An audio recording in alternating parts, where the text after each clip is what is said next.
A Florida man gifts his ex-girlfriend stolen statues for Valentine's Day. A Florida school sent out permission slips for the kids to have a book read to them. A Florida deputy resigns after getting into a shootout with his own car over a falling acorn. And a Florida man carjacks his own grandmother and then writes an apology letter. These are the weird stories for Friday on Weird AF News, the only daily weird news podcast hosted by a comedian inside a closet, and the only daily weird news podcast that does Florida Fridays. That's right, all the weird news from Florida for this week. Let's do it. The Florida man stole statues to give to his ex-girlfriend for Valentine's Day. What a romantic man, stealing things. It's for his ex, so let's find out what's going on. No doubt there was a restraining order involved prior to this. Florida man don't listen to restraining orders. Florida man don't adhere to restraining orders. Florida man gets a restraining order, and Florida man's like, I can't read. What's that say? I can only read the word 350. The story's out of Lakeland, Florida. A Florida man was arrested after he allegedly stole a pair of sandhill crane statues for a Valentine's Day gift to give to his ex-girlfriend. What the heck are sandhill crane statues? Gonna have to Google this. Oh, I see. It's the bird called a crane statue. There's statues of these birds called cranes. Sandhill must be the company that makes these things. They're painted. I assume you put them on your lawn. No, Florida man went from lawn to lawn stealing these things. I got you some of those little garden gnomes too, babe. Happy Valentine's Day. I love you. Woo! Oh, I gotta go, but maybe we can meet for dinner after I post bail. See, when I first read the title of the story, I thought he was stealing random statues, like, honey, I got you a statue of Andrew Jackson. All right, happy Valentine's Day. Or he stole a bust of Socrates or one of those armless statues. Those armless Greek statues you see in the museums with the little tiny pee-pee. Oh, honey, I got you this statue with the little tiny pee-pee because I love you. You know, if you look at statues of Cupid, they have a tiny little pee-pee too. Happy Valentine's Day. We have a Sheriff Grady Judd, Polk County Sheriff Grady Judge. If you're going to make up the name of a Polk County Sheriff, you couldn't pick a better name than Grady Judge. Well, Grady Judge chews skull and spits in a cup during his press conferences, right? So I'm going to do an impression of Sheriff Grady doing the press conference here. All right, it's a morning briefing time on this Valentine's Day. We got a story here about a would-be Romeo. Now, this would-be Romeo stole a pair of sandhill crane statues. We think because, well, first of all, they're easy to steal. Also, I don't know if you notice about the crane, but it's a very special bird. These birds mate for life. So because they mate for life, they become kind of a symbol of Valentine's Day. Quite a romantic gift, you ask me. Now, he did all this to try to win back his ex. Now I got in the bad news department. He stole these statues from a woman's front lawn, okay? He's from a front lawn. Yeah, okay. And let me tell you about this guy, Anthony Lewis. He steals things. That's right. Oh, we know about it. He's been stealing things in the community. It's what he does when he's not in jail, which is where he be right now. And the Oscar for Best Supporting Role in a Florida Man story goes to Jonesy for his depiction of Sheriff Grady Judge. Congratulations, Jonesy. Thank you, guys. Thank you. I want to thank the Academy. I want to thank the state of Florida and everyone who made this possible. And if Skoll wants to sponsor my podcast, I'm down with that. Now, the article goes on to talk about Anthony Lewis, 33 years old. The sheriff says Anthony rode a bicycle up to the victim's front lawn and stole these cranes, which were given to her by her now deceased husband. Oh, sad lady. When the detectives later found the cranes at the Florida man's ex-girlfriend's home, Sheriff Grady said that the ex-girlfriend was mortified and she fully cooperated with the investigation. Yeah, of course, she wants this guy out of her life. I have a feeling Anthony Lewis is going to be showing up at her door on a bicycle, though, in a few days, because you know how they can't hold on to these prisoners for some reason? They catch them, but they can't hold on to them. Do you remember that Seinfeld episode about the reservations where Jerry's trying to catch his flight and they're like, sorry, we gave away your seat already. And he's like, well, see, that's the point of, the reservation. Anyone can take reservations. The point of the reservation is to keep the reservation. I think someone needs to inform all the jails in our country and the police departments in our country. See, the point is, when you get the point is not just grabbing the criminal. The point is to hold on to the criminal. I got the right temperature to record Weird AF News. Oh, Lord, and I got the right equipment in my closet. Oh, yeah, in the closet recording Weird AF News. Oh, Lord, oh. A Florida school asked parents for permission to have an African-American individual read to their students. A Florida school district is drawing some fire for asking the parents to consent to having their children participate in a book reading by an African-American author. This is all in order to comply with Florida state laws. All right, Florida, where racists go to thrive. Permission slips for students to have someone read a book to them. Oh, no, I don't know about that. Some of them books is dangerous, Jethro. Some of them's is dangerous. Now, one of the parents at this Miami-Dade County public school posted a photo of the permission slip. The form describes the activity as a read aloud scheduled for Tuesday in the library. And the parent wrote, I had to give permission for this or else my child would not participate. And the parent posted that on social media. The parent also wrote, the idea that kids can have a say in what activities they participate in is really strange, and then the idea that some kids would be taken out of the class just seems quite bizarre to me. Well, I mean, if you listen to Weird AF News on a regular, you would have heard one of the recent Florida Friday episodes. I believe it might have even been last episode where they're very scared of Black History Month in the schools, and so they're requiring permission slips for such activities. I assume this is a Black History Month activity, being that the author is African American. Doesn't say what the book is, though. No, I'm not seeing the name of the author. Is it the book If I Did It by O.J. Simpson, and O.J. is going to be reading it? That would be wild. It says the requirement of permission slips was implemented to comply with the Parental Rights and Education Law, which was signed into law by Governor Ronnie D. in 2022. Supporters say it gives parents greater control over their children's education, while critics call it the, quote, don't say gay law. The law was expanded recently to prevent classroom discussion about sexual orientation or gender identity in all grades. And it comes in handy when it comes to Black History Month and such things. So it goes beyond sexual orientation and gender identity into race as well.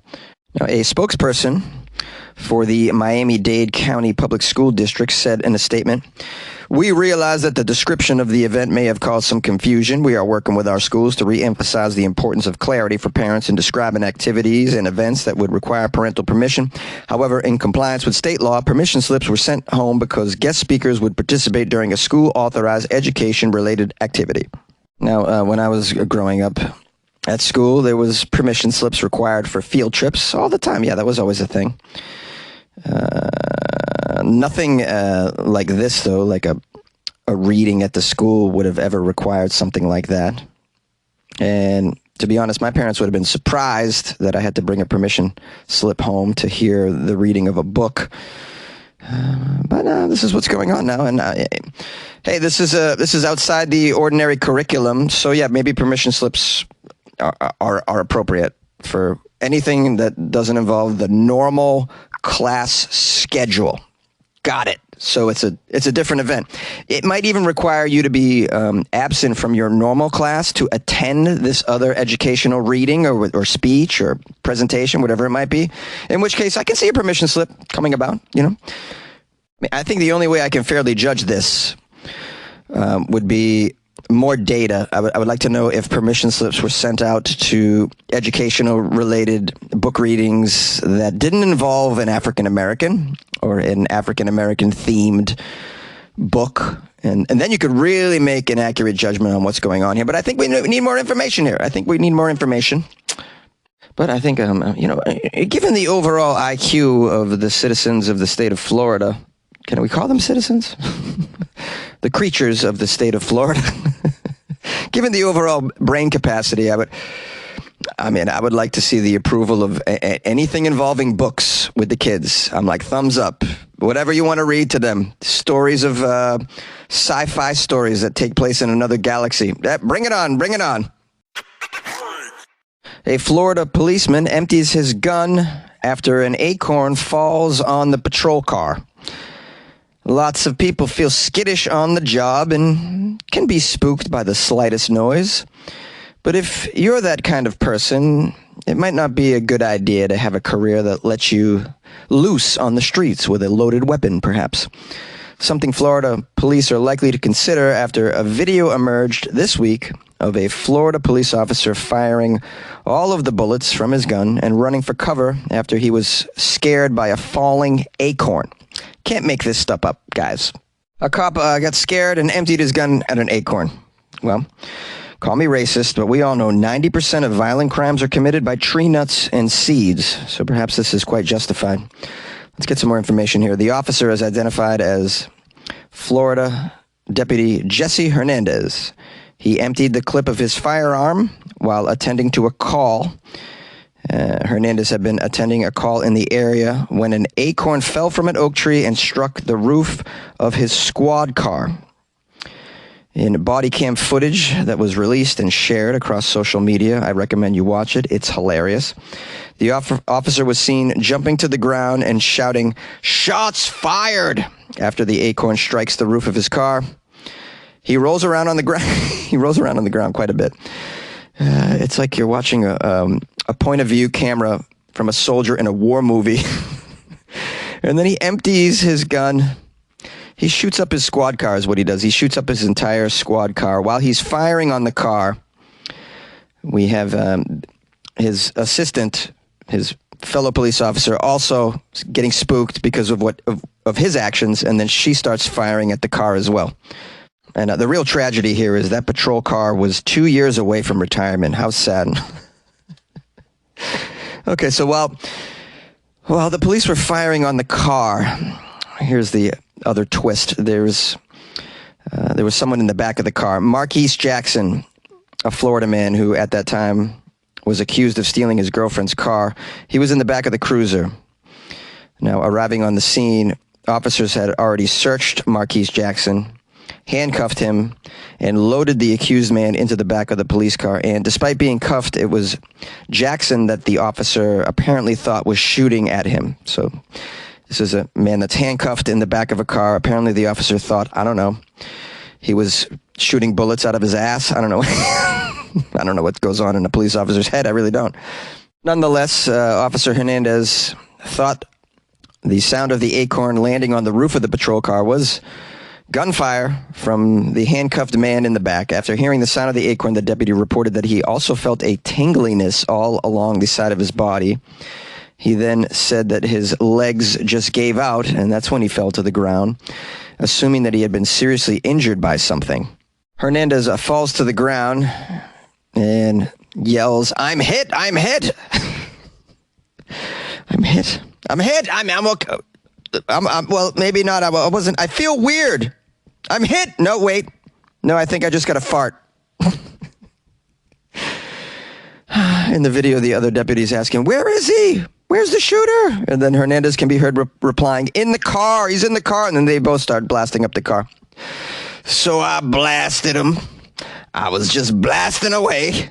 The Florida man later told investigators, quote, "I wasn't sure if I had just been hit in the head. I was getting a kind of a funny, just kind of like a tingliness all along the side of my body. And I think some of that might have just been adrenaline, putting together the fact that I just heard what I heard, and I just felt an impact. What? And I've never been shot before, so I don't know what that's like, or you know." Yeah, I think if you were shot in the head, you'd know it. I don't know. I've never been shot in the head, but I'd imagine you'd feel that. And it'd probably be more than a weird feeling, a tingliness, if you got shot in the head. Or anywhere for that matter. I don't know. Let's just all be thankful that it was just an acorn that fell because if it was an entire maple branch, I mean, this guy might have called the SWAT team in, and who knows? It says here, ultimately, investigators said they found no evidence of something striking Hernandez, nor was there any evidence of Jackson firing a weapon from inside the patrol car either. We have a quote here from the report. Deputy Hernandez's response was not objectively reasonable. The only verifiable outside stimulus was the sound Deputy Hernandez interpreted as a suppressed weapon being fired, and that alone would not justify shooting into his patrol car. As here, Hernandez was found to have violated the agency's policy regarding excess use of control to resistance. And it says here, despite unloading 2 clips into the vehicle and in the surrounding busy residential neighborhood, no criminal charges were filed against either officer. So not only was Hernandez an idiot for thinking that an acorn was a gunshot, but he also didn't have great aim. Thank goodness. And no one was injured, thankfully, given the circumstances. The guy in the car, my goodness, can you imagine? I'd be freaking out in there. I mean, that guy in the back of the car, so lucky that both of these officers sucked with a gun. They have like the accuracy of stormtroopers, so that's good. I mean, imagine getting arrested by Reno 911 in real life. I mean, that's what this sort of reminds me of. Now, I can empathize with police in that because we live in a country where everyone has access to guns. I'd be probably scared all the time as well. I'd be on the lookout for gunshots. I mean, hopefully I'd have the scruples to not mistaken an acorn or a squirrel fart as a gun being discharged, but who knows? Who knows? The irony is these same cops continuously support Republican and NRA who just refuse to help with any sort of gun control in the community whatsoever. Florida, in fact, just recently passed that permitless concealed carry. You can conceal carry without a permit in Florida. Helpful. Well, you never know when you need to stand your ground against rustling leaves, or, jumping fish, insect buzzes, chipmunk squeals, all that. Don't go hiking with this guy, by the way. I'll also add that.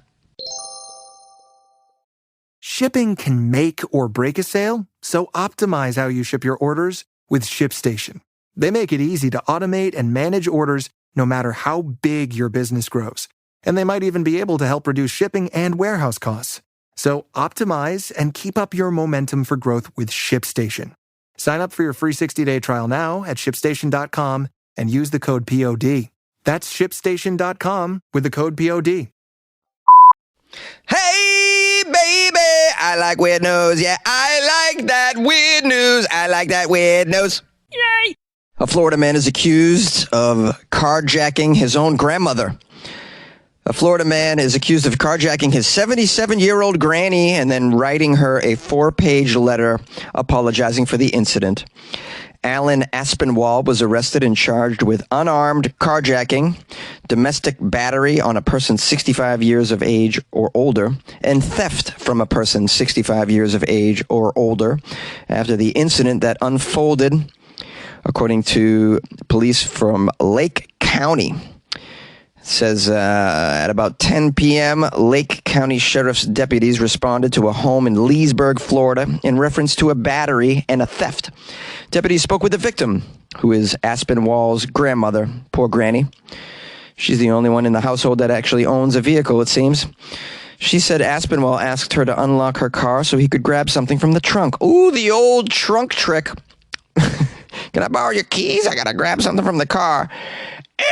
I'm going on a date, Grandma. I'm on Tinder. When the grandma walked outside to make sure the car was unlocked, Aspinwall allegedly grabbed the key forcefully from her hand, pushed her to the ground in the driveway, got in the car, and fled the scene. Deputies say Granny had injuries consistent with her statement, including a very small cut on her finger, a laceration on the top of her hand, and another laceration on her forearm. Poor Granny doesn't expect this. The next day, the police department found the stolen car, but no key was found. When Aspinwall was arrested, he had a car key in his possession, but it's unknown now if the key belonged to him or his grandmother. It did work in the vehicle, apparently. Police took Aspinwall into custody later that day, and he denied having any involvement in the theft of his grandmother's car. The defendant, according to the report, denied any involvement. However, the defendant apparently wrote a 4-page apology letter to the victim. It looks like the news obtained a copy of the letter. I don't know. This is great. I'm so glad you got the letter. Let's read a little bit of this letter from Floridaman to the grandmother that he just carjacked. And in addition to that, let's applaud the Floridaman for being able to write and read. That's pretty cool. The letter says, "Dear Grandma, first and foremost, you are the most beloved person in the whole world, coming from me and everyone else. I want to apologize for not being the young man you raised. You are my everything. I'm truly sorry for the negative events that have been going on in my life. My mind has been so in the gutter. Thank you for always forgiving me, even if I'm wrong. And when I come home from prison, I promise you I will be a great example of a loving father and a loving grandson. Tell my son that his daddy was wrong. Tell him to always respect his grandmother." Well, it's kind of a sweet letter to Grandma, really. I got to be honest with you. It's not what I expected. I expected some Floridaman lies and shenanigans. Like, "Dear Granny, I'm kind of sorry for taking your car, but not really. I mean, have you seen the prices of rental cars? I can't rent a car, Granny. It's like $200 a day. It's like ridiculous, especially if you got bad insurance like me. And I got a lot of DUIs, Granny. A lot of these rental car places won't even rent to me. So, you know, I'm in a place right now where I got to just jack cars if I want to get anywhere. And as you know, I had an appointment that day, and I couldn't miss it, Granny. My boys Benny and Jake, they were having we do that weekly underground dog fighting ring that we're running. And, you know, I'm important, you know. I take the bets, you know, they need me over there. So I'm so sorry. Hello, my friends. Thanks for spending some time with me and the Weird AF News podcast and the Florida Friday episode, which I think was wonderful, in part due to the wonderful articles that my listeners sent me. So I want to thank you guys for sending me Florida stories. You can always email me stuff at funnyjones@gmail.com, or you can even slide into my DMs on Instagram at funnyjones. If you would like to call and leave a voicemail for me about any of these stories, maybe you felt a little triggered, or you just wanted to introduce yourself and say hello, the phone number is 646-450-2012. I want to give thanks and praise to someone who sent me a care package from Canada, and it was quite special. I was really blown away by the generosity of someone with the last name Willett. Willett from Canada. I'm trying to read the city here. It's Malmer, Ontario. Is it Malmer? Did I get that right? Ontario? I know someone told me they were sending me a care package, but I can't remember who it was. But Willett, please reach out to me, because I'd love to have a discussion with you about these amazing ingredients that you've sent me, and I want to thank you. So email me, funnyjones@gmail.com, or DM me on Instagram at funnyjones. Anyways, you're probably wondering what was in the package. Well, there was some amazing macaroni and cheese, boxes of macaroni and cheese, one of which seems to be a Canadian brand that I've never heard of. And then in addition to that, some delicious Canadian pure maple syrup. Let's see the brand here. Maybe some of you guys recognize this brand. Voisin's 100% pure Canadian maple syrup. Oh, and then it's, I believe this is the word for maple syrup in French. Sirop d'érable. Sirop d'érable. Did I say that correctly? Any of you speaking French? I think it was pretty good. Anyways, I opened it and smelled it. Oh man, you motivated me to make some French toast this weekend. That's for damn sure. Also, this mustard. The mustard. This is a brand I've never seen before. Kozlik's Canadian mustard. It looks tremendous. It's a sweet and smoky mustard. This company's been around since 1948. Are you guys familiar with this? It looks so good. Mustard. What else is in there? Oh, what is it called? There was also a couple of packages of poutine sauce in there which I've had poutine and I love it. I've never made it myself, but now I know what to do with this. Go pick me up some potatoes at the store. What else was in there? Oh, a keychain. It was a Canadian keychain. Oh, it was a very cool care package. I was so thrilled to get it. So I just want to thank Willett. Please reach out to me because we need to chat. I really want to thank you. I hope you're hearing this. And anyways, if you guys ever want to send me something, I can give you my address. Just email me. We'll send that out to you. I have a nut allergy, so anything but nuts would be appreciated. Although I suppose you could just murder me if you feel like it. We had a good run, guys. We did about 1,700 episodes in a closet. That's about it. If that's all I did with my life, not so bad. Not so bad. All right, if you want to support the show, such as sending a care package, or you want to join the Patreon or buy me a coffee, you can do all those things. Go to my website, weirdafnews.com. You can click on the coffee cup there on the homepage, or the Patreon banner as well. Or you can download the Patreon app on your phone. Just do a search for Weird AF News. Or you can go to patreon.com/weirdafnews as well and become a patron of the arts, which is a good thing to do with your life. You'll surely get into heaven if you become a patron of the arts. Arts are very important. How else are we supposed to transform society? But with art, great art, like Weird AF News. I wouldn't call it exactly great art. It's more of a juvenile art, but nonetheless, we're making people smile and laugh occasionally. You can also buy me a coffee at buymeacoffee.com/funnyjones. That's another thing you can do. And I guess I'll just say before I go, I hope you're having an amazing weekend, and or you had one, or you're about to have one. I'll be thinking of you, and we'll see you on Monday, or you'll be hearing from me on Monday. And good luck with your life, man.